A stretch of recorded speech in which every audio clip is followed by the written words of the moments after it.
No matter what side of an argument you end up on, many of us would agree that being open minded is the solution to many of the world's problems. However, many of us are being open minded the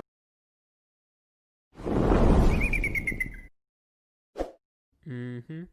Hey, what is up, everybody? Ross Cessna from Spiritual Phoenix Studios coming at you with Road to Recovery with Ross, where I offer you some practical spiritual guidance to daily problems, right? And today we're talking about how to be open minded, because I think that this is something that all of us need to cultivate more often. And here's one of the big, like, mind benders of it all, right? When you say you're open minded, you're actually limiting your potential to open your mind more. So the very first thing you can do to be open-minded is stop saying you're open-minded. It's a very limiting attitude because if you believe that you're open-minded, there's no way to expand further from that standpoint. I think you get the point. Next thing, after you've stopped saying you're open-minded, is actively stepping outside of your comfort zone.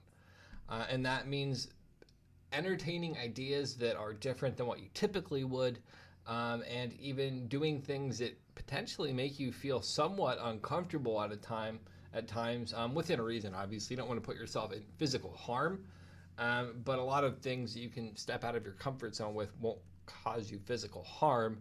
It will just potentially change your worldview, or your perception of situations.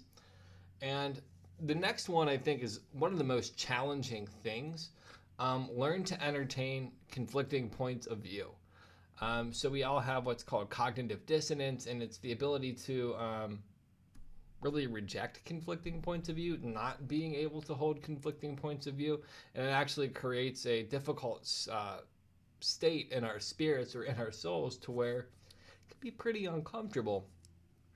But I've also heard that a sign of emotional maturity or intellectual maturity is the ability to objectively look at two different opposing points of view, with information and facts, and then make educated decisions based upon that. Considering the political climate of our culture here in the United States specifically, I can't speak to other parts of the world.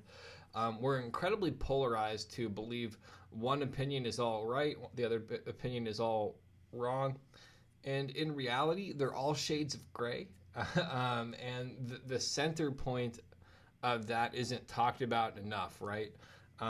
We're kind of conditioned into going along with a lot of stuff that we otherwise wouldn't because of our inability to hold conflicting points of view and look for the kernel of truth between all of them.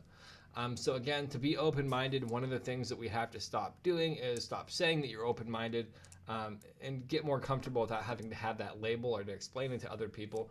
Actively step outside of your comfort zone by trying new things that challenge you, as long as it's within reason. And then lastly, learn to entertain conflicting points of view, and look for the truth in arguments that might make you uncomfortable. And with that, I just want to say thank you, and I hope you all have a blessed day.